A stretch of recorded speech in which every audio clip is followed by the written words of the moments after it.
আজকে বাচ্চার জন্য সবজি রান্না করব।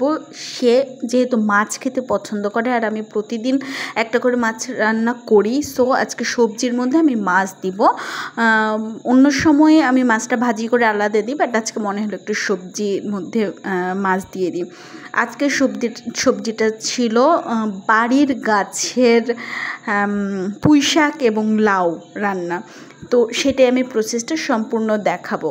চলুন দেখা যাক। প্রথমে শুরুতে আমি কি করলাম। শুরুতে আমি বাইরে চলে গেলাম। বাইরে যাবার পর পুঁই মাচা থেকে পুঁই ডাঁটা কেটে নিলাম। দেখুন কত সতেজ সতেজ, একদম পুঁই ডাঁটা দেখেই ভালো লাগছে। ওয়াও, মন ভরে যাচ্ছে কোনটা ছেড়ে কোনটা নেব। শেষে একটা চুজ করলাম, এই একটা নিলাম। দেখুন কত সতেজ সবুজ, একদম টাটকা। যা হোক, সেটা নিয়ে সোজা চলে আসলাম। তারপর কেটে কুটে রেডি করে নিলাম। এই যে মিষ্টি কুমড়া, একটা পেঁয়াজ নিয়েছি আর পুঁই পাতা সহ ডাঁটা। এদিকে তেলে মাছটা ভেজে নিচ্ছি।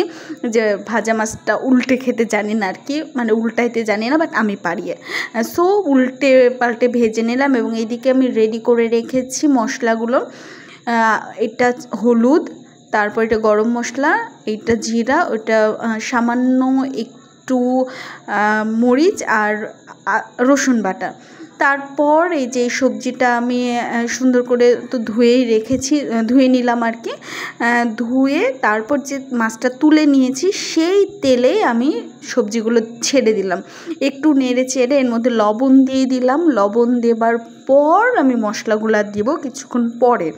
লবণ দিয়ে আগে একটু ভেজে নিব। এই যে একটু লবণ দিলাম, তারপর আমি কিন্তু একটু নেড়ে ছেড়ে পরে কিন্তু আমি মশলাগুলো অ্যাড করব। তাতে করে কি ওই সবজির রঙটা সুন্দর থাকে।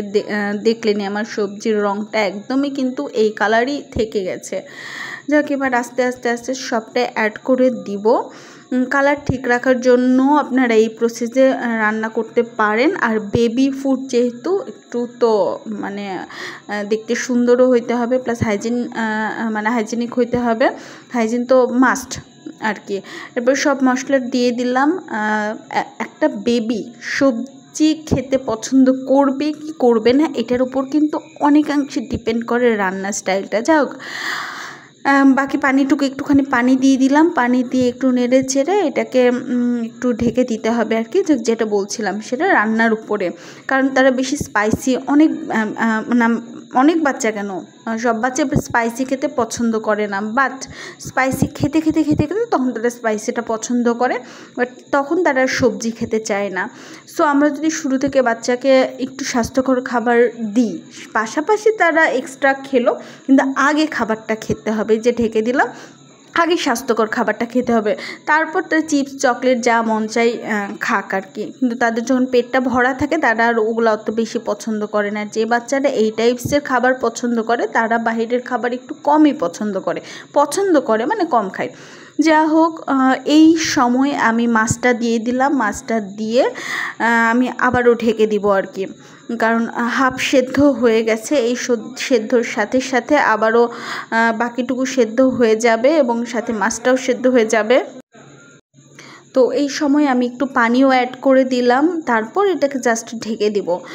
যে কথা বলছিলাম সেটা হচ্ছে যে আরও একটা জিনিস ডিপেন্ড করে ডেকোরেশন। বাচ্চারা কিন্তু ডেকোরেশন খুব পছন্দ করে। তাদেরকে যদি সাজিয়ে গুছিয়ে সুন্দর করে দেওয়া যায়, তারা কিন্তু শুধু বাচ্চারা না, যে কোনো মানুষই মানুষকে ডেকোরেশনটা ঠিকঠাক করে দিলে, খাবারটা একটু সাজিয়ে গুছিয়ে দিলে তারা মানে খেতে ভালো লাগে কি। এই যে প্রায় হয়ে এসেছে, এর মধ্যে সেদ্ধ হয়ে গেছে, আহা মাছটা একটু হালকা ভেঙে গেল, ওকে, ইটস ওকে, সমস্যা নাই। মানে ভাজা মনে হয় একটু কম হয়েছিল, বাট ব্যাপার না, বাট আমি রেখে দিলাম আর কি একসাথে, সমস্যা নেই। এবং এর পরেই কিন্তু আমি সার্ভ করে দিলাম। এই যে আমার কিন্তু রান্না কমপ্লিট। এবং এই ফুডটা যে কোনো বেবি কিন্তু পছন্দ করবে, এবং যেহেতু ঝাল কম প্লাস সব কিছু একটু কম, সো এটা যদি কাউকে এমনিও খাওয়ানো যায়, এমনিও খায়, মশলা যেহেতু কম, এমনি খালি খেতেও কিন্তু ভালো লাগবে। তবে আমার বেবি ভাত দিয়ে খেয়েছে এবং সে খুব পছন্দ করে খেয়েছে, মাশাআল্লাহ।